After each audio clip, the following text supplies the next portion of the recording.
मी तर आज त्यांना ओपन चॅलेंज देतो, ओपन चॅलेंज। योगीजी असतील, फडणवीसजी असतील, सगळे मुख्यमंत्री, प्राईम मिनिस्टर आणि आम्ही काँग्रेसच्या फक्त महिला तुम्हाला आम्ही उत्तर देऊ। या भारतीय जनता पक्षाच्या काळात झालेल्या आहेत, त्या भारतीय जनता पक्षाच्या नेत्या होत्या। त्यामुळे आपण जर बघितलं तर त्यापूर्वी वर्षानुवर्ष या राज्यांमध्ये काँग्रेसचं राज्य होतं, पण एकाही महिलेला त्यांनी कधी मुख्यमंत्री बनवू दिलं नाही। म्हणून आज एक गोष्ट निश्चित आहे की हे जे पक्ष आहेत यांच्याकडे कुठलाही प्रतिवाद नाही। मी तर आज त्यांना ओपन चॅलेंज देतो, ओपन चॅलेंज, की माझ्या स्तरातल्या कुठल्याही त्यांच्या नेत्यांनी माझ्यासोबत महिला विधेयकाच्या संदर्भात ओपन डिबेट करावी। ओपन डिबेट की याच्यामध्ये काय चूक आहे, या पद्धतीत काय चूक आहे, याच्यावर ओपन डिबेट करावी। ते करणार नाहीत, करू शकत नाहीत।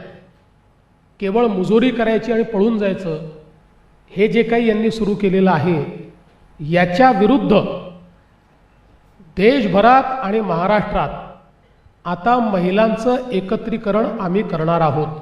पहिले प्रथम जे बिल आहे जर तुम्ही बघितलं तर तिथे लिहिलंय फक्त की 543 चे वाढून 850 होतात, 850 होतील आणि ते 815 असे हे लिहिलंय। पण ते 50% त्या बिलमध्ये कुठेही उल्लेख नाहीये, पहिली गोष्ट।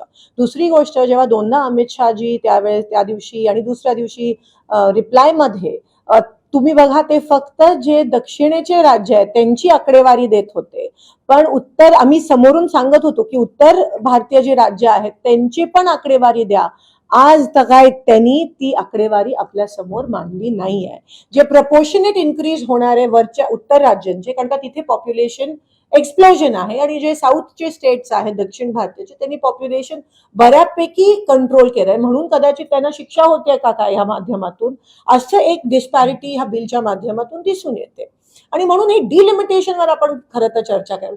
महिला आरक्षण आणि डिलिमिटेशनच्या बिलाचा काळी मात्र संबंध नाहीये, हे खरं तर सगळीकडे येणं गरजेचं आहे, त्याचा उल्लेख पण नव्हता। मुख्यमंत्री म्हणतात डिबेट करायला मी तयार आहे कुठल्याही नेत्यासोबत, ओपन चॅलेंज केलं। आम्ही पण त्यांना ओपन चॅलेंज करतो, मुख्यमंत्री नाही त्यांच्या बॉसना पण आम्ही ओपन चॅलेंज करतो। पहिले तर प्रेस समोर या प्रेसची प्रश्न घ्या आणि काँग्रेसच्या सगळ्या महिला, आम्ही इंडियाच्या सगळ्या महिला आणि तुम्ही एक जमत असेल तुमच्या सगळ्या मुख्यमंत्र्यांना बसवा। चला, योगीजी असतील, फडणवीसजी असतील, सगळे मुख्यमंत्री, प्राईम मिनिस्टर आणि आम्ही काँग्रेसच्या फक्त महिला तुम्हाला आम्ही उत्तर देऊ आणि तुम्हाला आणि डिबेटला आम्ही चॅलेंज करतो।